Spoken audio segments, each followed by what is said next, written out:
안녕하십니까. 하루의 경제 주식 마무리 경주마 이재용입니다. 오늘 하루는 어떠셨습니까? 간만에 미국 증시 잘 오르다가 이제는 FOMC 리스크죠. 이것 때문에 오름폭을 줄이고 끝났습니다. 우리 장은 오늘도 갈팡질팡했죠. 정확한 방향을 잡지 못하고 있는 듯 보입니다. 여러분은 어떠셨는지 모르겠습니다. 오늘도 전문가 세 분과 함께 달려보겠습니다. 어서 오십시오. 네, 반갑습니다. 데일리 이슈부터 가겠습니다. 오늘 데일리 이슈 첫 번째 것, 제가 오프닝 때 말씀을 드렸습니다마는 미 증시가 잘 올라가는 듯 하다가 연준의 발목을 잡혔습니다. 이 번번이 왜 이럽니까? 연준은 사실 작년 3월 달부터 이제 기조가 완전히 매파적으로 좀 돌기 시작해가지고 작년 사실 1년 전만 하더라도 이러진 않았습니다. 파월 스스로가 뭐라고 얘기했냐면은 인플레이션은 일시적인 거야 이렇게 얘기했거든요. 그래서 연초만 하더라도 아주 여유를 잡고 있었는데 3월 달 이후에도 이제 그 CPI라든가 이런 것들이 계속 올라가고 이러면서 인플레 이렇게 놔뒀다가는 큰일 나겠구나 이러면서 이제 베이비 스텝부터 시작된 작년 3월 달 금리 인상이 작년도 6번이나 단행되는 가운데 자이언트 스텝을 4번이나 하게 됐고요. 그래도 아직까지 사실 CPI는 작년 말에 보셨던 수치 보더라도 아직 7%에서 내려온 게 아니다 보니까 여전히 갈 길이 멀고 이 시장은 계속 피봇을 기대를 하고 있습니다만 이번 오늘 새벽에 발표된 그 FOMC 의사록을 보면 연내 금리 인상 없다라고 재확인을 시켜주는 모습을 다시 한번 또 시장에 공개되는 모습이었거든요. 어찌됐든 경기 위축 내지는 침체를 조금 감안하더라도 인플레를 2%대로 잡아야겠다라는 어떤 그 FOMC의 목표가 변하지 않는 이상은 표면적으로든 실질적으로든 표정 관리를 하면서 시장이 오해하지 말아라 이런 메시지를 계속 던질 수밖에 없는 입장이라고 볼 수가 있겠습니다. 그러니까 타이밍은 FOMC가 놓쳤어요. 그래서 급격하게 금리 인상을 단행해서 전 세계가 너무너무 힘들어졌는데 어제도 우리가 잠깐 얘기했습니다마는 FOMC 연준 인사들이 좀 이렇게 바뀌면서 비둘기적인 성향의 사람들이 들어갔다. 그래서 조금 안심할 수 있지 않을까 이렇게 생각을 했는데 어제 세게 나왔다면서요.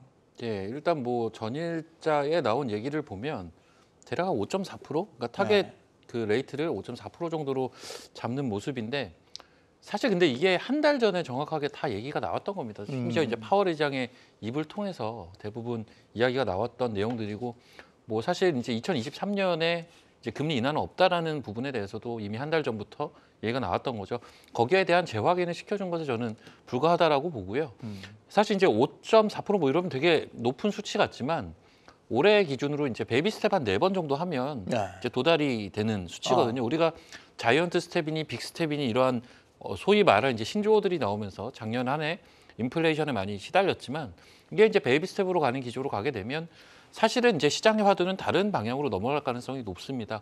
하지만 이제 연준의 정책 자체는 이제 인플레이션에 호되게 당했기 때문에 사실 궁극적인 2%까지는 지금 갈 수 있다라고 보는 사람은 아마 없을 거예요. 시장 참여자들도 이제 2%에서 지금까지 올라온 이 수치 자체도 사실 글쎄 한 4%대, 5%대까지는 가능하겠지만 그 이하로 내려가기에는 기조적으로 좀 예전과는 상황이 많이 변했다라는 시각들이 지배적이기 때문에 그러한 모습보다는 지금 현재 그 CPI가 내려오는 모습들은 있지만 글쎄 아직은 7% 언저리 요 정도다 보니까 좀 확실하게 꺾이는 모습이 없다 보니까 그런 신호가 나오기 전까지는 계속 했던 발언들이 좀 연장선상에서 나오지 않을까라고 보고요. 그리고 사실 이제 금리와 관련돼서도 일단 시장의 컨센도 그렇고 저의 생각도 마찬가지인데 베이비 스텝 3-4번 하는 방향으로 진행이 되지 않을까라고 봅니다. 근데 이 부분이 이제 실제 조금씩 진행이 되다 보면 시장의 관심은 요 인플레이션이 아니라 다른 쪽, 즉 이제 경기가 어느 정도나 안 좋은 것이냐 여기에 좀 이제 포커싱이 되지 않을까 이렇게 보고 있습니다. 그러니까 인플레는 피크를 찍고 내려오는 모습인데 항상 얘기는 이제 또 고용 지표라고 그래요.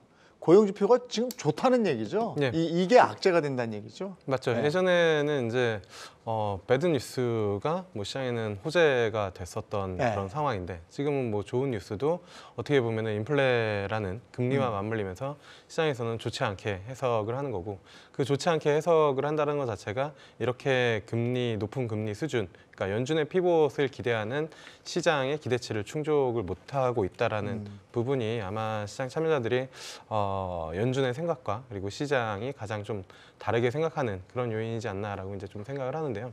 그런 거죠. 이제 연준이 앞서도 이제 앵커님께서 말씀해 주실 때 FOMC든 아니면 연준의 코멘트든 자꾸 시장의 발목을 잡는다라고 네. 얘기를 해주시잖아요. 그러니까 연준은 기본적으로 자산 시장이 올라가는 거를 별로 달가워하지 않는 거죠. 왜냐하면 자산 시장이 올라간다라는 건 결국에는 소비의 여력이 높아질 수밖에 없는 부의 효과가 있는 그러한 상황이다 보니까 그런 상황이 만들어지면 인플레를 낮추고 싶어 하는 연준의 입장에서는 상당히 좀 부담스러울 수밖에 없기 때문에 자꾸 이제 흔히 말해서 구두든 아니면 여러 가지 이제 코멘트 연준의 인사들의 입을 통해서 자꾸 시장에다가 좀 조정 내지 아니면 시장을 눌러주는 그런 시그널을 주고 있는 그런 상황이다라고 보면 될 것 같고요.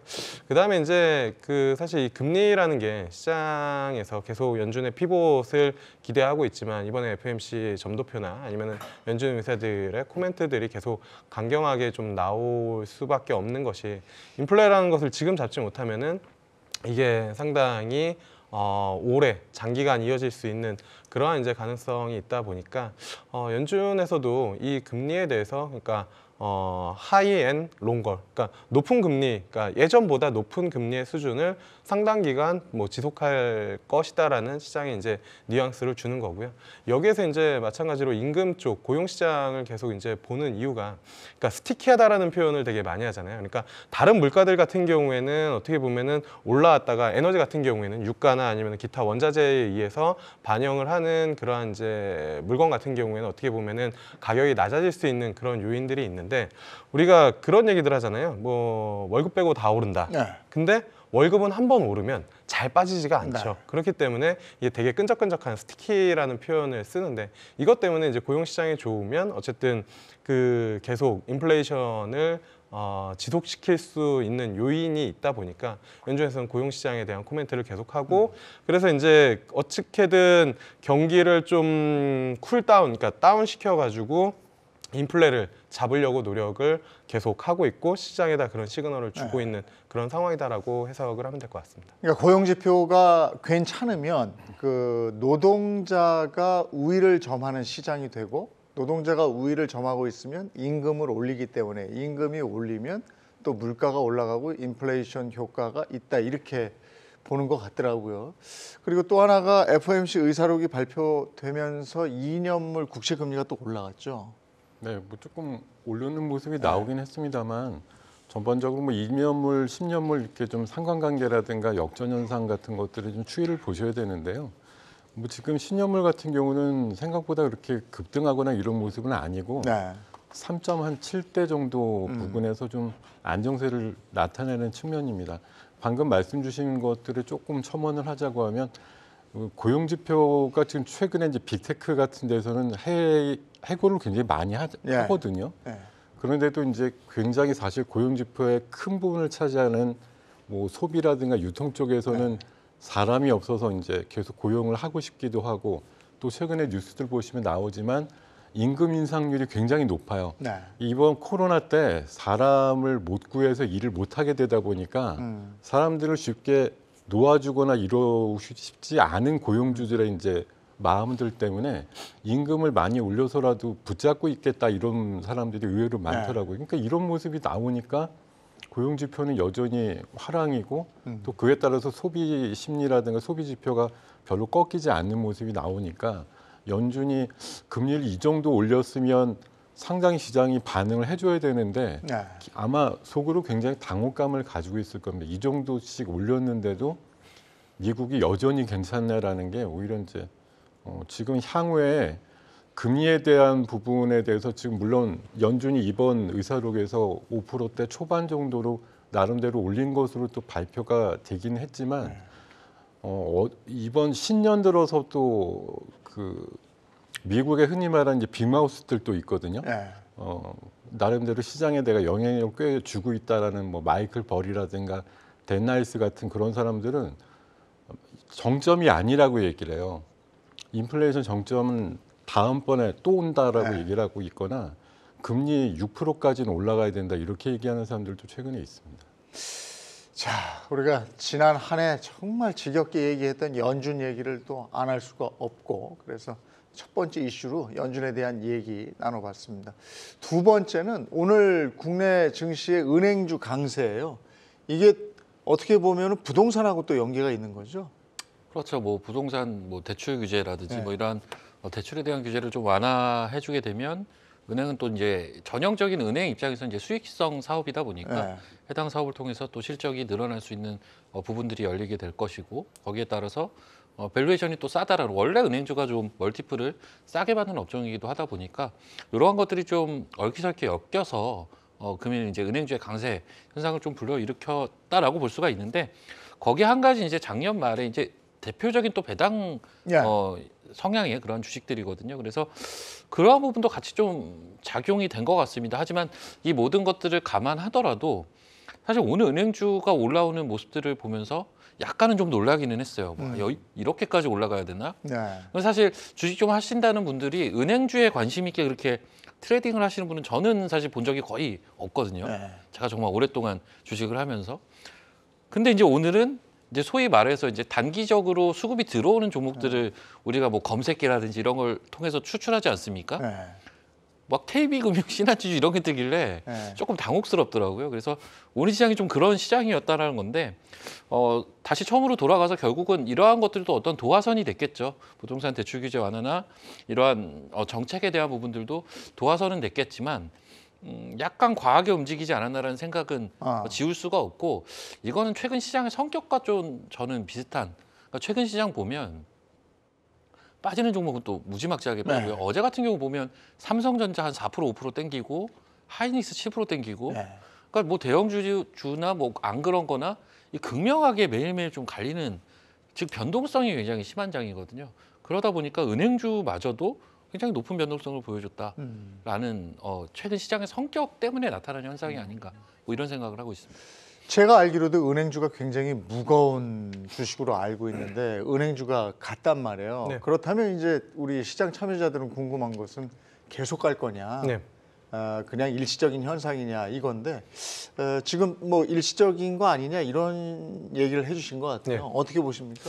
저도 뭐 비슷하기는 해요. 사실 은행주가 보통 연말에 이제 배당 때문에 네. 수급이 좀 들어왔다가 연초에 이제 그 수급이 나가는 그러한 이제 형태의 움직임을 보여주는 섹터인데 이제 연말이 끝나고 연초가 됐는데 갑자기 이제 그 부동산 이슈와 맞물리고 그 다음에 이제 또 하나는 주주환원 정책 관련돼서 몇몇 은행들이 그쪽으로 이제 좀 코멘트를 하면서 그것도 아마 투자 심리를 좀 자극을 하지 않았나라고 이제 좀 생각을 하고 있고요. 근데 그거는 사실 어떻게 보면은 약간 표면적인 이유인 것 같고 가장 큰 이유 같은 경우에는 어떻게 보면 빈집이었던 것 같아요. 그러니까 어제 삼성전자랑 SK하이닉스도 그랬고 그다음에 뭐 오늘 은행주도 그랬고 요즘에 앞서 이제 뭐 박우신 대표님도 말씀을 해주셨지만 그러니까 어떤 종목들 같은 경우에는 튀어오를 때 바닥에서 이제 좀 세게 튀어오르고 오히려 이제 고가권에서 잘 안 빠지던 종목들은 낙폭을 좀 차익 실현이 심하게 나오는데 그런 이유 자체가 시장의 유동성이 별로 없다 보니까 어떤 한쪽 섹터의 쏠림이 상당히 좀 강하게 나오고 그쪽 섹터를 담기 위해서는 다른 쪽 섹터를 매도를 하고 담아야 되는 그러한 현상들이 연초에 좀 나오고 있다라고 이제 생각을 하고 있고요. 어떻게 보면 많이 빠진 종목들 같은 경우에는 그러니까 가격적인 매력도 좀 생겨 있는 그런 상황에서 수급이 좀 비어 있는 거죠. 그거를 이제 흔히 말해서 뭐 업계에서는 빈집털이라고 얘기를 하는데 뭐 SK하이닉스랑 삼성전자도 정말 많이 빠졌기 때문에 작은 호재, 사실 호재라고 하는 거는 두 개였죠. 하나 세제 혜택이랑 그다음에 외국계에서 캐펙스 투자를 좀 줄인다. 근데 이건 어떻게 보면은 완전히 상반된 거잖아요. 캐펙스 투자를 줄이기 때문에 주가가 긍정적일 것이다라는 것과 세제 이슈는 투자를 많이 하면 그거에 대한 세제를 줄여준다는 거. 그러니까 투자를 많이 해서 좋은 건지 안 만만히 해서 좋은 건지는 모르는데 그러한 이슈가 만들어지면서 수급이 일시적으로 몰리니까 어제 같은 경우에는 IT 섹터가 급등을 한 거고 뭐 오늘 같은 경우에는 똑같은 논리였던 것 같아요. 그게 투심을 엄청 자극하는 건 아니지만 지금 시장에서 어떠한 그런 모멘텀이 나오는 섹터들이 없다 보니까 그러한 이슈들이 붙은 섹터 쪽으로 수급이 일시적으로 좀 들어오면서 움직임이 좀 강했다라고 보면은 이게 추세적으로 좀 이어진다라기보다는 어떻게 보면은 약간은 좀 일시적인 흐름이지 않을까라고 생각을 하고 있습니다. 은행주 강세 얘기까지 했는데 요거 하나 더 보죠. 오늘 이제 우리가 장을 보면서 눈여겨봤던 게 네이버 카카오예요. 네이버 카카오도 오늘 강세였잖아요. 예, 이것도 아까 뭐 빈집 뭐라고 그러셨나요? 많이 떨어졌기 때문에 올라간. 빈집털이. 이것도 그겁니까? 아니면 왜냐하면 어제 미국의 나스닥이 좀 올랐잖아요. 거기에 영향을 받은 것도 있지 않나요? 뭐 어제 나스닥 사실 지수로 보면 크게 오른 건 없고 오르다가 저 FOMC 때문에 가라앉은 거 아니었어요? 뭐 그런 모습이 네. 좀 나오긴 했는데요. 제가 보기에는 뭐 이제 소외주 맥락에서 볼 수 있는 부분은 분명히 있고 이제 카카오 같은 경우는 오늘 이제 카카오 뱅크라든가 또 어제 같은 경우에 카카오 엔터라든가 이런 쪽에 또 뭐 자금 조달 이슈 이런 것들 좀 같이 영향을 주지 않았나 이런 생각을 해봅니다. 네. 자, 여기까지가 경주마에서 본 오늘의 이슈였습니다.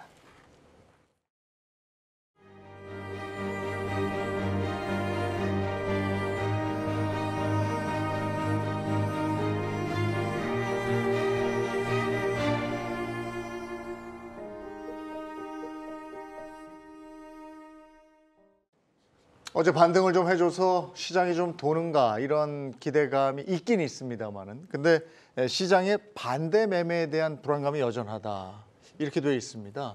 여전합니까? 일단 이게 여러 가지 이제 시기적인 이슈와 네. 이런 것들이 맞물린 것 같아요.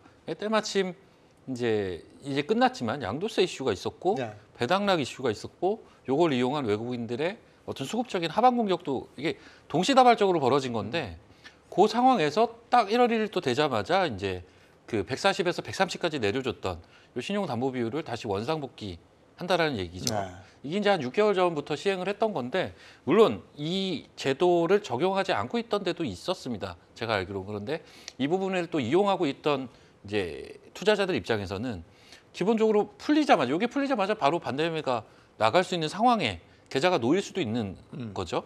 근데 이게 또 공교롭게 연말부터 해서 시장을 좀 강하게 또 아래쪽으로 프레시를 좀 가하다 보니까 이게 같이 발생이 되는 거죠. 그래서 최근에 보면 그래도 잘 버티고 있던 신용 물량들이 작년 말부터 해서 계속 또 출회가 되고 있는 상황입니다. 그래서 이 부분 같은 경우는 약간 이제 정돈될 만한 시간적인 부분들이 좀 필요한 것 같고 시간이 좀 필요한 데다가 이제 지수가 어느 정도 바닥에선 살짝 돌려줘야 되는데 그나마 다행인 게 어제 좀 의미 있게 돌려줬기 때문에 네. 요 신용 물량이 좀 출회가 되는 게 기존에 이제 예전 담보 비율을 초과해서 들고 있던 투자자들 입장에서는 다시 원래 담보 비율로 회귀하기 위한 물량들이 또 출회가 될 수밖에 없거든요. 그래서 그 시간을 그래도 어제 시장이 좀 벌어준 게 아닌가라는 생각은 좀 하고 있습니다. 그래서 이 부분은 저는 좀 약간 연착륙하는 형태로 담보 비율을 물론 담보 비율 때문에 반대면 나오겠지만 시장에 큰 충격은 주지 않고 연착륙하는 형태로 진행이 되지 않을까 기대하는 바가 있습니다. 예. 지난 2일에 미수금 대비 반대 매매 비중이 11%나 됐다면서요.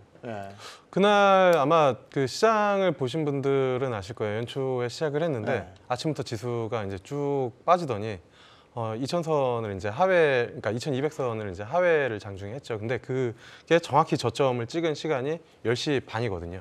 그러니까 강제적으로 반대 매매가 나가는 뭐 흔히 말하는 뭐 스탁론이나 아니면 증권사 반대 매매 시간들이 뭐 작년에 워낙 이슈가 돼가지고 시간 타임테이블이 뭐 흔히 말하는 정보로 돌기도 했었는데 10시 반에 저점 찍고 그다음에 중국 홍콩 증시 좀 괜찮으면서 그러면서 이제 들어 올렸는데 아마 그 구간에서 어느 정도 수급이 좀 이제 흔히 말해서 좀 아까 말씀해 주신 것처럼 반대 매매나 뭐 미수 매매 그런 이제 물량들이 그 시간대에 좀 출회가 된 게 아닌가라고 좀 생각을 하고 있고요.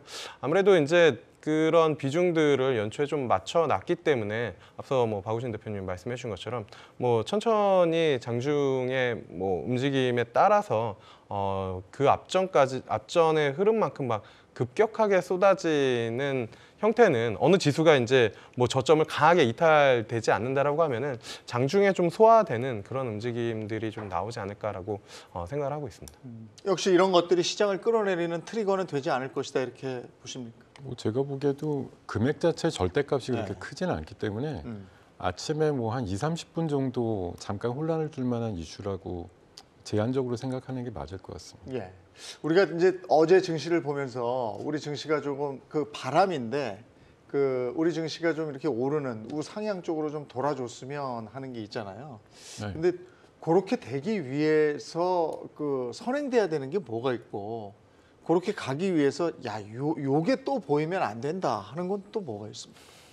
글쎄 뭐 사실 우리가 이제 이번 올해 들어와서 시장을 보면서 가장 위험하게 순간을 생각했던 게 방금도 말씀 주셨지만 그저께 오전이었는데 지수가 2200을 깨면서 네. 순간적으로 한 45포인트 정도 밀리는 시장이 나왔는데 그때 이제 제가 생각이 퍼뜩 든 거는 야 이게 이제 이 정도 해서 오늘 종가가 2200 하회하고 끝나면 네. 정부에서 또 증환펀드 얘기라든가 공매도 금지 얘기 이런 또 어떤 투자자들의 어떤 원성이라든가 이런 청원이라든가 이런 것들이 빗발치겠구나 이런 생각이 좀 들었었거든요. 다행히 뭐 급반전을 하면서 좀 많이 낙폭을 줄이면서 끝났고 그저께 이후에 어제도 사실 아침에 잠깐 움찔하다가 또 시장이 급하게 올랐고 오늘도 결국은 왔다 갔다 하다가 결국 플러스로 코스피는 끝나면서 저점 대비해서 지금 오늘 고점 대비해 보면 한 2~3일 만에 또 한 100포인트가 움직였습니다. 바닥에서. 일단은 시장은 방금 물어보신 의미에서 제가 답을 드릴 수 있는 거는 일단 결국은 지수가 밀릴 대로 밀려서 시장에서 기대할 수 있는 어떤 안정 조치 같은 것들이 나와주면 그게 오히려 트리거가 될 수 있다고 보고요. 또 한 가지 이번에 뭐 정부의 어떤 좀 긴급적인 어떤 의미이긴 하지만 뭐 반도체를 대해서든 아니면 부동산을 대해서든 정부에서 갖고 있는 의지, 시장에 대해서 대응하는 의지를 굉장히 급하고 명확하게 좀 표현한 거 이런 것들이 시장에는 보여주는 효과가 분명히 있다라고 생각을 합니다. 이번에 정책은 긍정적으로 영향을 미쳤다 이렇게 보시는 거고요. 일단은 무조건 급한 불은 껐다라고 생각을 하는 것이고요. 그 경과가 뭐 급하다, 뭐 이럴 수 있느냐 이런 이제 물론 악유가 나올 수는 있겠습니다만 시장을 위해서는 긍정적인 효과가 나온 거죠. 어쨌든 뭐 반도체 세액공제라든가 아니면 부동산에 대해서 굉장히 뭔가를 풀어주는 부분들이 당장 어제와 오늘 주가를 통해서 여러 섹터들의 긍정적인 역할을 해준 거는 분명하니까요. 박 대표님은 어떻게 생각하세요? 우리 저 장이 우상향 가려면 이런 건 꼭 필요하다. 그리고 이런 건 좀 큰일 난다 이런 거 있으면 이게 뭐가 있겠습니까? 일단 좀 진짜 우문현답이긴 한데 일단 가장 필요한 건 시간인 것 같아요. 네. 시간이 해결한다. 시간이 좀 필요합니다. 네. 그러니까 지금은 어떤 추세를 논하기는 아직은 좀 어려운 구간이죠. 왜냐하면 매크로 환경 자체가 아직은 불확실한 게 많지 않습니까?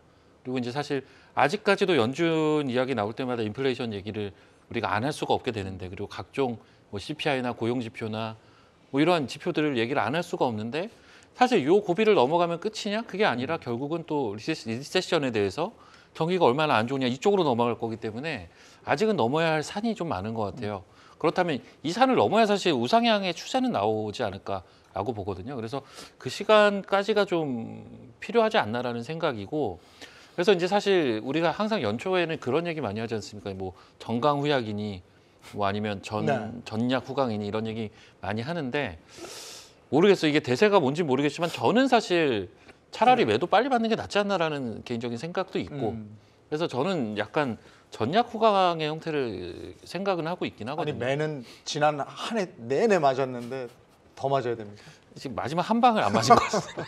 좀 많이 맞기는 했는데 아까 저도 약간 비슷한 생각이 있는 게 차라리 어떤 시점에 트리거가 될 만한 뭐가 딱 나와주면 여기서는 이제 시장 참여자들이 강하게 응집해서 매수로 돌아설 가능성이 높은데 그러기엔 아직까지는 조금 더 넘어야 될 산이 있기 때문에 지지부진하다 아직까지는. 그렇죠. 그래서 시간이 좀 필요하다는 거고 사실 올해 시장의 화두는 저는 그렇게 봐요. 지수도 지수인데 전 지수는 결국은 양봉을 뛸 거라고 보거든요. 연 기준으로 봤을 때. 근데 이제 올해 시장의 진짜 화두는 그게 아니라 종목이 될 가능성이 아주 높다. 뭐 최근 벌써 이미 1월장에서 그걸 보여주고 있는 게 와, 뭐 부동산 규제 완화한다고 은행주가 막 7% 8% 가고 하이닉스 막 7% 가고 오늘은 막판을 보니까 뭐 두바이 뭐 일경 얘기 나오면서 난리도 아니더라고요. 그쪽 관련주들이. 막 우르르 몰려가는 경향도 있어요. 최근에 11월, 12월에 보면 미디어 콘텐츠가 또 엄청 네, 맞아요. 굉장히 핫했거든요. 아직까지도 그건 또 현재 진행형이고 리오프닝주 최근에 올라오고 결국은 종목 싸움이 될 공산이 굉장히 높습니다. 그리고 오늘 제가 아침에 시장을 보면서 빠지는 섹터들 있지 않습니까? 하나하나 보니까 공교롭게 한 6개월 전에 엄청 강했던 섹터들. 그 태조 이방원 얘기 예. 엄청 많이 나왔지 않습니까? 예. 뭐 태양광이니 풍력이니 조선이니 오늘 전부 안 좋더라고요. 그래서 차트를 보니까 전부 모양들이 좀 망가져 있어요. 그래서 이제 결국은 지금은 종목이나 섹터 싸움이 될 가능성이 올해는 좀 높다라는 말씀을 결론적으로 좀 드리고 싶네요. 김 대표님. 사실 그래요. 이게 그 시청자분들이 들으시기 좀 좋고 희망적인 얘기를 해야 되는데 현실적으로 보면은 비슷해요. 의견이 뭐냐면은 시간 그러니까 작년부터 1년간 시장이 하락을 했잖아요. 근데 보통 어떤 종목이나 시장이 하락을 하면 중간에 내려오면서 생기는 매물대라는 게 있는데 그 매물대를 자연적으로 소화시키기에는 시간이 필요하고요. 그 매물대를 강제적으로 소화를 시키려면 그 매물에 쌓여 있는 흔히 말하는 손절 물량을 받아서 그 수급이 아예 뒤바뀌어야 되거든요. 그렇다라고 하면은 전저점이 깨지거나 아니면 어떤 트리거가 발생이 되면서 아예 그런 손절 물량을 빠르게 잡아서 흔히 말하는 스마트 머니가 그걸 받고 거기서 새로운 주도 섹터나 산업을 일으켜가지고 이제 시장이 반등하는 경우가 있거나 아니면은 앞서도 서두에 말씀드린 것처럼 시간이 상당히 소요가 되면서 이 물량들이 자연스럽게 소화가 되는 그러니까 어떻게 보면은 1년 내내 하락을 하고 아 이제쯤은 돌아서겠지 또는 연준에 대한 기대를 가지고 연준은 피봇을 하겠지 그러니까 주식은 바이 앤 홀드를 해서 참고 기다리는 거야라는 그러한 마인드들이 다 포기가 될 때쯤에 아마 시장이 돌지 않을까 시장 전체적으로 뭐 수급적인 부분들이나 심리적인 부분들은 그렇게 좀 생각을 하고 있고요. 그 외적으로 수급적인 포인트는 사실 그렇게 쉽게 찾기는 어려운 것 같아요. 왜냐하면 원준의 피봇은 저는 올해 안에는 거의 없다라고 생각을 하고 저도 뭐 계속 뭐 시장에다가 희망을 신고 바라보는 게 아니라 그냥 느긋한 마음으로 바라보고 있거든요. 그러니까 연준이 피봇을 해주면 당연히 저도 좋고 시장 참여하는 분들도 모두 다 좋겠지만 그러한 피봇이 쉽게 나올 가능성은 높지는 않고 그리고 저는 연준의 피봇이 나올 때 오히려 더 조심해야 된다고 생각을 하는데 연준이 피봇을 만약에 어느 시점에 한다라고 하면 시장 참여자들이 아니 그렇게 강경하게 금리를 높은 수준에서 계속 유지를 하겠다라고 또는 인플레이션을 잡겠다라고 그러면서 이제 금리를 올렸던 연준이 얼마나 상황이 안 좋으면 금리를 인하를 할까라는 시장의 뭐 포인트들이 있을 수 있기 때문에 오히려 만약에 연준이 피봇을 빨리 해서 시장 참여자들이 그 경기 우려감을 반영을 하면서 주식시장이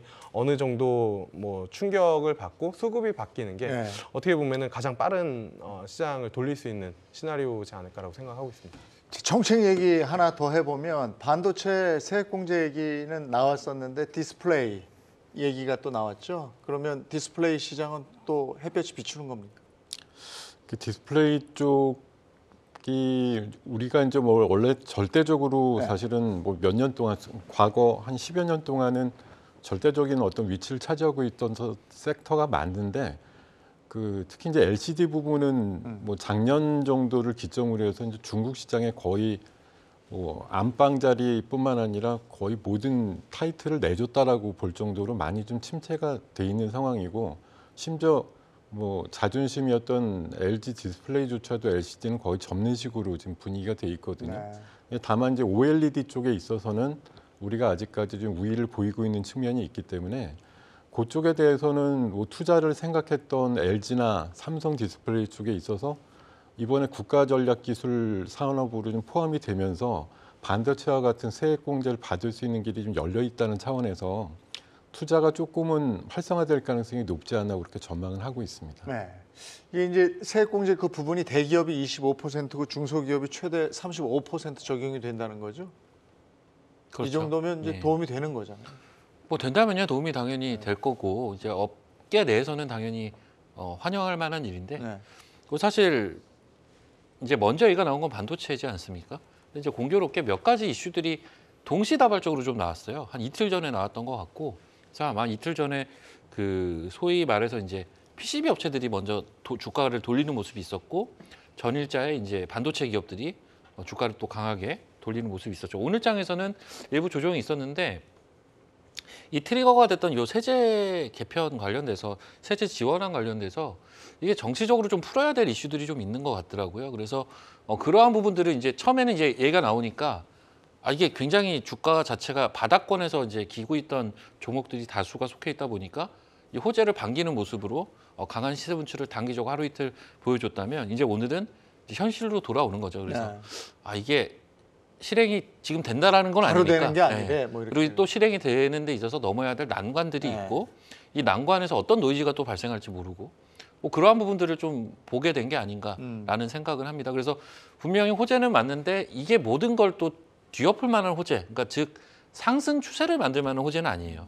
그러니까 어느 정도 반등을 이끌어낼 만한, 그리고 반도체 섹터도 있다라는, 그러니까 아직 살아있다라는 그런 신호를 좀 보여주는 그 정도의 저는 신호로 받아들이고 있습니다. 이 디스플레이 산업계를 보면 중국 얘기를 안 할 수가 없는데 우리가 지금 글로벌 매출 1위 자리도 중국한테 내준 상태예요. 예. 아무래도 이제 중국 같은 경우에는 정부의 지원이 예전부터 이제 강하게 들어왔었고, 그다음에 이제 반도체는 뭐 얼마 전에 기사도 나왔지만 그렇게 중국에서 지원을 했는데도 뭐 지원을 줄이겠다. 그러니까 왜냐하면 성과가 안 나오니까. 그런데 디스플레이는 상대적으로 진입 장벽이 그렇게 높지 않다 보니까 중국 업체들이 이제 좀 빠르게 따라온 그런 부분이죠. 그래서 아마 우리나라에서도 이제 LG 디스플레이 같은 경우도 LCD, 그러니까 삼성 디스플레이나 LG 디스플레이 같은 경우도 LCD 라인을 이제 줄이고 OLED로 이제 전환을 하는 그런 것들, 그런 이제 산업적인 이슈들이 나왔었던 게, LCD까지는 중국 업체들이 되게 빠르게 따라오는 그런 상황이고, 그다음에 OLED 같은 경우에도 중국 쪽에서 어쨌든 그 캐파나 아니면 점유율을 끌어올리고 있는 그런 상황이다 보니까 전체적으로 디스플레이 관련된 섹터나 업종의 주가가 그렇게 뭐 좋은 흐름을 보여주지 못하고 있는 그런 상황이고요. 대표적으로 뭐 디스플레이 대장주라고 할 수 있는 LG 디스플레이가 뭐 그렇게 주가 자체가 뭐 작년부터 계속 쭉 뭐 추세적으로 보더라도 좋은 흐름을 못 보여주고 있는 그런 상황이다 보니까 이쪽 섹터가 정부의 세제 지원으로 과연 얼만큼 이제 살아날 수 있을지에 대해서는 개인적으로는 조금 의문점을 좀 가지고 있는 그런 상황이고, 오히려 이제 뭐 장비 쪽, 그러니까 디스플레이 장비나 소재단을 조금 보는 것보다는 차라리 그냥 반도체 업황의 턴어라운드를 기대를 하면서 반도체 관련 장비나 아니면 소재 쪽을 보는 게 수익률 측면에서는 조금 더 낫지 않을까, 이렇게 좀 생각을 하고 있습니다. 지금 OLED 쪽의 1등은 어디입니까? OLED 쪽은 약간 크기별로 해서 굳이 따지면 이제 중소형 OLED 쪽은 아무래도 우리 스마트폰용으로 해서 삼성 쪽이 절대적이기 때문에 삼성 디스플레이 쪽이 이제 가장 강자라고 보실 수가 있고요. 전장용이라든가 이제 대형 TV 쪽 같은 쪽은 이제 LG 디스플레이 쪽이 좀 더 강하다라고 보시면 될 것 같아요. 이번에 CES 행사가 이제 오늘 밤부터 본격화되는데, 뭐 삼성 같은 경우에 그 OLED TV 쪽 보니까 뭐 98인치인가요? 뭐 그런 제품도 나왔더라고요. 55, 뭐 66, 77까지 이어서 98인치까지도 나온 걸 봤는데, 뭐 굉장히 요새 그 CES의 그 화두는 휘도라 그래가지고 그 밝기가 얼마나 밝으냐 뭐 이런 것들에 대한 소자 같은 것들 가지고 굉장히 겨루는 CES 행사가 많이 나온 것 같은데, 하여튼 두 강자는 현재는 그렇습니다. 다만 방금 말씀 주셨듯이 그냥 평범한 이제 OLED 같은 경우도 중국에서 많이 쫓아오다 보니까요. 우리나라는 조금 더 이제 초격차를 하겠다고 해서 조금 우리가 이제 좀 치고 나가려고 하는 부분이 이제 마이크로 LED라고 하는 부분이 하나 있고, 또 한 가지는 그 투명 디스플레이라고 해가지고 전동차라든가 이런 데 이제 차창 같은 데다가 유리창 같은 데다가 이런 뭐 정보 같은 걸 띄울 수 있는 그런 투명 디스플레이 같은 거, 그런 쪽으로 좀 진화하면서 중국이 범접할 수 없는 초격차를 유지하려고 하는 그런 노력을 현재 좀 많이 기울이고 있고요. 마이크로 OLED 같은 경우 이게 OLED라고 하기도 하고 마이크로 LED라고 하는 곳도 있는데, 요거는 이제 CS에도 이번에 화두가 되고 있는 XR 기기 같은 거 네. 있지 않습니까? 이렇게 얼굴에다 쓰는 그 예, 기기. 예. 이게 약간 커브도 돼 있는 그 고글 형태의 어떤 디스플레이 같은 것들이 많이 들어가기 때문에 그런 쪽에 좀 특화되어 있는 어떤 소부장 업체들 중심으로 해서 좀 관심을 가져봐야 될 것 같습니다. 우리가 이제 기술 얘기할 때 중국이 따라오고 있다, 중국한테 잡아먹힐 수도 있다 이런 얘기를 지금 요즘에 많이 하는데 일본이 이런 초조함이 있었을 것 같아요. 일본 기업들이 치고 잘 나갈 때 한국이 따라오고 있다 막 이렇게 얘기했었을 것 같은데 몇 개 종목에 있어서는 우리나라가 일본을 따라잡은 종목도 있고 막 이렇게 해서 그 불안감들이 우리나라도 있는 건데 지금 K 배터리 같은 경우에도 중국이 많이 따라온 거잖아요. 기술 격차는 그럼 없어. 뭐 사실상 이거는 그러니까 점유율만 마켓쉐어만 보면 따라온 게 아니라 이미 앞서갔어요. 앞서갔습니다. 어. 예, 마켓쉐어는 이미 앞서갔다라고 보는 게 맞고 네. 우리나라 같은 경우는 이제 앞서 디스플레이도 그렇고 배터리도 그렇고 이제 그 앞에 또 앞전에 반도체 쪽도 그렇고 그러니까 이제 중국이 마음 먹고 그냥 물량 투하를 하면 사실은 이거는 버틸 수가 없는데 아. 배터리 쪽도 마찬가지로 마켓쉐어 자체는 그러한 물량 투하를 감당을 할 수는 없지만 기술력만큼은 아직도 우리나라가 그래도 우위에 있다라고 보는 게 저는 맞을 것 같고요. 하지만 전반적으로 이제 2차 전지 같은 경우도 이 배터리 같은 경우도 그 성분에 따라서 나뉘지 않습니까? 그래서 사실 기본적으로 더 좋은 성분으로 더 좋은 성능을 낼 수 있는 배터리 자체는 우리나라가 강점이 있지만 이제 다른 이제 저가형의 그러한 2차 전지도 있기 때문에 그러한 것까지 감안을 한다면 그래서 지금 우리나라 업체들 소위 3사들의 점유율이 계속 하락을 하고 있긴 하거든요. 23.1%에서 전년 대비해서 마이너스 7%랍니다. 7% 하락했대요. 예, 사실 이 23%라는 것도 적은 건 아니죠. 네. 네, 23%도 큰 거기는 한데 그만큼 중국이 굉장히 빠르게 진입을 해서 사실 너무 지나치게 기술 집약적이 아닌 것들은 이미 따라잡은 거죠. 따라잡고 본인들이 앞서가고 있는 건데 이러한 형태는 뭐 어느 산업이나 계속 이런 형태로 진행이 될 것 같아요. 그래서 앞서 디스플레이도 말씀을 해주셨듯이 우리나라는 조금 더 이제 기술 집약적인 따라오기 어려운 이쪽으로 가야 좀 중국과의 어떤 승부에서 승부가 날 수가 있는 거고 단순하게 어떤 물량 승부로 쪽으로 넘어가게 되면 사실 우리나라가 감당하기는 좀 어렵지 않을까 뭐 이런 생각을 합니다. 근데 어쨌든 미국이 중국 거는 사지 않겠다고 그랬으니까 우리가 반사이익을 본다 이런 얘기 많이 했었는데 LG 엔솔도 점유율 면에서 2위에서 3위로 밀려났다면서요. 예, 예. 일단은 지금 CATL이 1등이고 그다음에 아마 BYD가 올라오면서 이제 그렇게 좀 된 것 같은데 이게 구조적으로 그럴 수밖에 없는 상황이잖아요. 왜냐면은 전 세계에서 이제 전기차의 시장을 놓고 봤을 때 중국 시장이 워낙 크다 보니까 자국에서 배터리를 만들어서 자국 그 기업에다가 넣고 또는 이제 해외 기업이랑 합작해서 넣어서 자국 시장에다가 그 이제 판매를 해버리면 점유율 자체가 높아질 수밖에 없는 그런 상황이거든요. 그리고 보조금 같은 그런 이제 정부의 지원책도 있고 그러다 보니까 전체적으로 이쪽 섹터나 아니면 주가들이 좋지 못한 흐름을 좀 보여주고 있고 그렇기 때문에 뭐 기술력 흔히 말해서 새로운 뭐 원통형이든 아니면 각형이든 그러니까 중국이랑 기술적인 차별점을 높여서 효율을 높여주는 그러한 쪽으로 이제 좀 나아가는 그러한 이제 방향이 좀 필요하지 않을까. 물량 공세는 지금 현상으로는 조금 이기기가 다시 이제 뒤집기는 조금은 쉽지 않아 보이고요. 그다음에 이제 또 하나는 뭐냐면 이 배터리라는 게 기본적으로 양극할 물질, 응극할 물질, 그다음에 전해질, 분리막 이러한 이제 소재들이 들어가잖아요. 근데 그 대부분의 소재들이 해외에서 우리나라 같은 경우는 수입을 해가지고 만들어가지고 이제 다시 수출을 하는 그러한 형태를 가지고 있는데 많은 원재료들을 중국 자체에서도 가지고 있는 그러한 상황이기 때문에 그러한 측면에서 보면은 원가 경쟁이나 아니면은 기타 물량 경쟁에서는 쉬 점유율을 급격하게 여기서 뭐 판을 다시 바꾸기에는 조금은 쉽진 않고 결국에는 기술적인 측면에서 격차를 좀 벌여야 되는 그러한 상황이지 않을까라고 좀 생각을 하고 있습니다. 아직 상장이 안 된 거 있죠? SK온. 네. 이거는 어때요? 어떠냐는 말씀. SK온하고 뭐 삼성 SDI하고 각 축전을 벌이고 있다 뭐 사실 이런데. 이제 고만고만하게 싸우고 있는데요. 뭐 SK온이 원래는 이제 3등 업체로 후발주자였습니다만 굉장히 이제 삼성 SDI 대비해서 공격적인 그 증설을 하면서 작년 기준으로 이제 그 삼성 SDI를 뛰어넘었어요. 네. 그래서 이제 시장 점유율만 보면 6%, 한 5%요 정도 사이에서 네. 왔다 갔다 하고 있는데 이제 삼성이 뭐 그런 오해를 좀 받았었죠. 이재용 부회장이 왜 삼성 SDI에 대해서 별로 언급을 안 하거나 잘 안 가냐, 배터리는 포기한 거냐, 뭐 이런 좀 얘기가 좀 있었고 미국에 진출하는 데 있어가지고 삼성 SDI 쪽이 그렇게 막 빠른 행보나 적극적이지 않았기 때문에 일단 당장 SK 쪽보다는 미국의 증설하는 이슈에 있어서 조금 선점이 밀려 있는 상황이긴 한 것 같습니다. 네. 그 지난해 정말 저 배터리 관련 주들은 뭐 다른 거 힘들어할 때도 날랐는데 올해는 어떻게 보세요? 작년만큼은 저는 아닐 거라고는 보는데, 근데 이제 그걸 한번 봐야 될 게 우리가 지금 이 배터리의 글로벌 MS 1, 2위가 지금 중국 업체지만 네.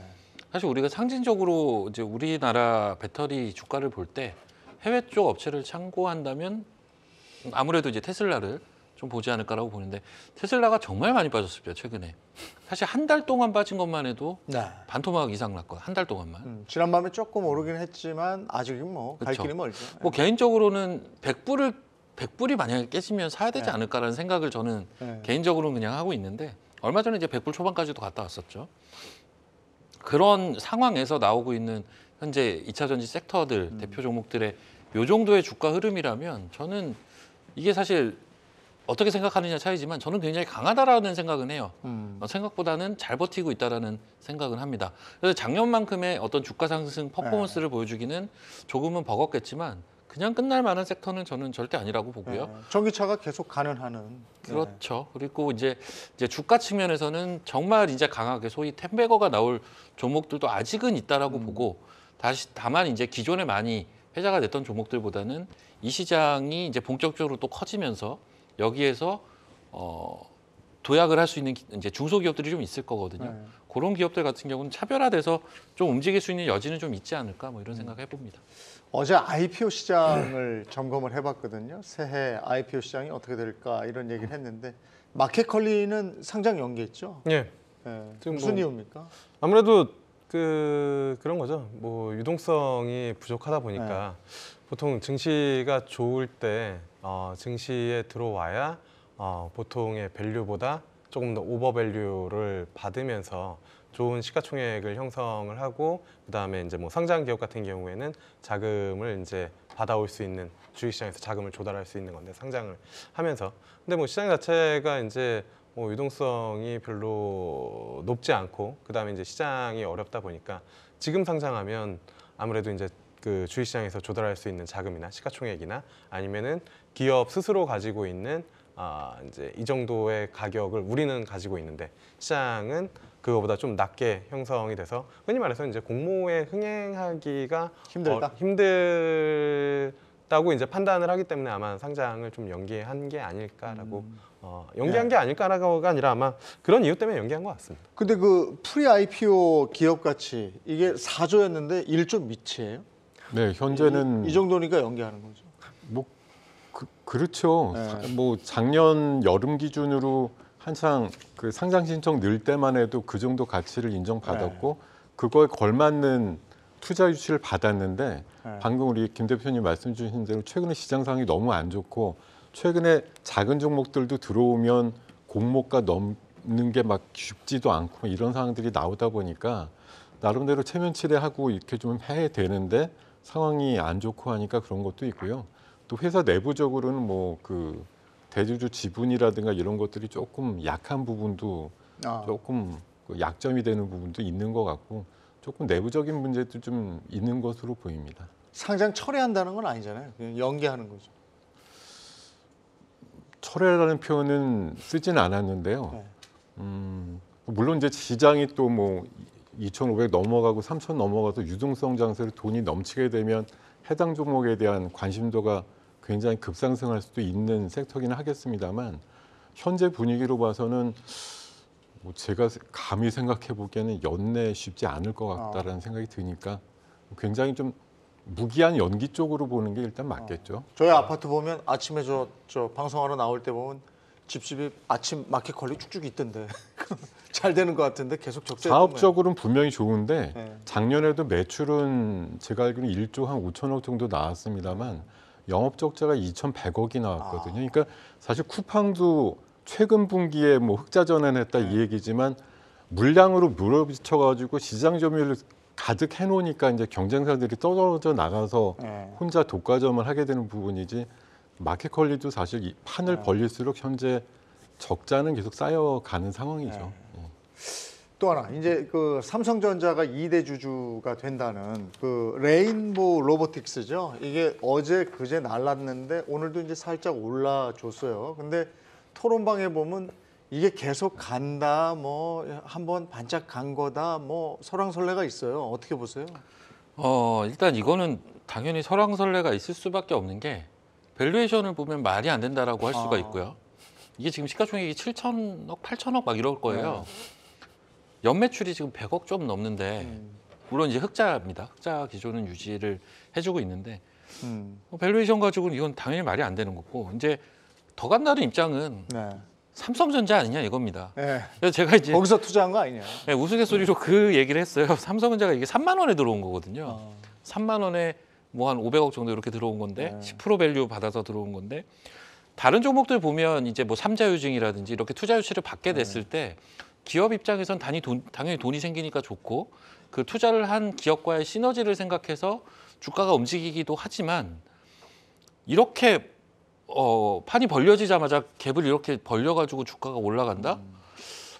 굉장히 이례적이다. 역시 삼성전자다. 그래서 대단하다. 네, 다음 생에 태어나면 삼성전자로 태어나고 싶다. 돈 있는 사람이 더 번다고 삼성전자가 투자한다니까 올라가는 거잖아요. 그럼요. 그런 생각이 좀 들었는데 저는 지금 좀 비싸다고 봅니다. 그래도. 근데 대신 이제 삼성전자가 투자하기 전과 지금 입장은 분명히 입장은 바뀐 거거든요. 입장은 바뀌었기 때문에 지금 사실 이제 선수 영역인 것 같아요. 한 4만 5천 원 이런 가격대는 좀 선수 영역대인 것 같고 주가가 이제 조금 안정이 됐을 때는 다시 한번 또 볼만하지 않을까라는 생각은 합니다. 김영철 대표는 어떻게 생각하세요? 저는 뭐 레인보우 로보틱스는 말씀해 주신 것처럼 좀 비싸다라는 생각을 하고 있거든요. 그렇다라고 하면은 시장에서는 다른 로봇 관련된 종목들은 지속적으로 좀 관심이 필요하지 않을까라고 이제 좀 생각을 하는데 제가 이제 로봇 관련된 이야기들을 할 때 그런 얘기들을 좀 많이 드리거든요. 그러니까 로봇이라고 쓰고 공장 자동화라고 읽자. 그러니까 예전에 로봇 관련된 종목들이라고 하면 이제 테마주 성격들이 좀 강했는데 결국에는 이 방송 처음에도 얘기를 했지만 인플레이션과 임금에 대해서 얘기를 했잖아요. 기업들 입장에서는 결국에는 임금을 높이지 않고 그다음에 흔히 말하는 팬데믹이나 이러한 이제 이슈에 조금 무관하게 일정 품질의 일정 수준의 그 적은 비용으로 또는 고정비를 하고 나서 그 다음부터는 계속 이제 뭐 이익을 끌어낼 수 있는 이러한 이제 자동화 시스템을 만들어 나가려고 할 수밖에 없거든요. 그렇기 때문에 그러한 일환으로 아마 이제 삼성 쪽에서 로봇 쪽, 레인보우 로보틱스나 그런 쪽으로 이제 좀 투자를 한 것 같고요. 그렇다라고 하면 시장에서는 이런 상상을 좀 할 수 있겠죠. 삼성도 로봇에 투자를 했는데 뭐 현대나 아니면은 뭐 다른 대기업들도 당연히 이제 로봇에 뭐 LG나 이런 쪽에 뭐 투자를 하지 않을까라고 이제 생각을 할 수밖에 없을 것 같고요. 그런 관점에서 여타 로봇 관련된 종목으로 좀 매기가 확산이 좀 될 수 있지 않을까라고 이제 좀 생각을 하고 있습니다. 지난해 말부터 김동엽 소장께서 올 2023년에 뭐가 유망하겠습니까? 섹터 좀 알려주세요. 하면 로봇이죠. 이렇게 얘기를 하셨어요. 근데 로봇이 새해가 되자마자 이제 뭐 삼성이 투자하고 이래서 그런 것도 있겠지만 막 달리고 있는데 그때 SPG 말씀해 주셨었잖아요. 그래서 이거 보시는 분들이 반응이 뜨겁더라고요. 반응이 뜨거울 수가 없었을 것 같은데 SPG는 사실 이제 숫자가 나오는 로봇이 뭐냐라고 물어보면 단연 내세울 수 있는 종목 중에 하나가 맞고요. 앞서서 김영철 대표님 말씀 주신 대로 로봇에 대한 이제 아이디어가 필요하신 분들은 이제 레인보우가 이번에 테이프를 어떻게든 제치됐든 끊었거든요. 그러면서 로봇에 대한 주목도가 높아지고 우리나라 이제 노동 대체를 위해서 로봇이 많이 쓰일 수밖에 없다라는 이제 구조적인 것들을 알게 됐을 거고 CS에 가는 회사 안 가는 회사가 좀 구분되긴 하지만 안 가는 회사지만 저는 이제 세 가지 관점으로 로봇을 좀 말씀드리고 싶은데 하나는 최근에 신규 종목으로 들어온 게 대표적으로 뉴로메카라는 종목이 있고 SBB테크라는 종목이 있는데 둘 다 정밀 감속기 쪽이나 아니면 로봇 8 쪽으로 해서 엄청나게 기술력이 있는 회사예요. 그런 회사 또는 지금 오늘 같은 경우는 LG에서 투자한 두 회사가 있습니다. 네. 로보스타랑 로보티즈 정도가 있는데 오늘은 로보티즈보다 그동안 정말 안 갔던 로보스타가 굉장히 세게 움직였고요. 네. 그 실적 면에서 봐서는 여전히 삼성의 웨어러블 로봇 쪽에 OEM 가능성이 높아 보이는 인탑스 네. 그리고 SPG에 대한 관점 이렇게 모아서 좀 보시면 여전히 로봇 섹터는 올해 굉장히 화두가 될 수 있는 섹터라고 생각하고 있습니다. 이제 아까도 말씀하셨다시피 CES가 오늘 밤에 이제 오픈을 하는가요? 네. 뭐 이렇게 되면 이번에 메타버스라든지 VR, 뭐 AR 뭐 이런 것들도 가는 거 아닙니까? 눈여겨봐야 될 거는 뭐가 있습니까? 화두는 메타버스랑 AR, VR, 모빌리티로 지배하게 되는고요. 거기 이제 추가한다 그러면 글쎄 오픈 AI 쪽에 챗과 관련된 챗봇과 관련된 얘기들이나 뭐 디지털 헬스케어 이런 쪽으로 좀 관심이 갈 것 같고요. 우리나라 쪽에서는 사실 한 100여 개 이상 되는 대기업, 중소기업들이 한꺼번에 가기 때문에 거기서 뭔가 딱 뭐가 결과값이 나오는 회사는 없습니다. 그냥 신기술로 창의적인 어떤 상을 받았던가 이런 게 이제 단발적인 이슈를 가져올 뿐이라고 생각이 드는데 가장 우리나라 쪽에서 강점을 갖고 있는 쪽은 전장 관련해서 카메라 모듈 쪽 관련주들 뭐 나무가라든가 뭐 그런 정도 회사라든가 하이비전 시스템 요 정도 보시면 괜찮겠다 생각이 듭니다. 자, 오늘은 여기까지 해야 되겠네요. 뭐 시장은 여전히 약세 국면이고 뚜렷한 모멘텀을 찾지 못하고 있습니다. 이럴 때 참 어렵죠. 근데 다시 한번 장이 좀 우상향 쪽으로 돌아주길 간절히 바라는 마음으로 이번 주는 경주마 여기까지 달려야 되겠습니다. 내일 장이 있습니다만은 경주마는 오늘까지고요. 다음 주 월요일 장 끝나고 다시 오겠습니다. 성투하십시오. 고맙습니다.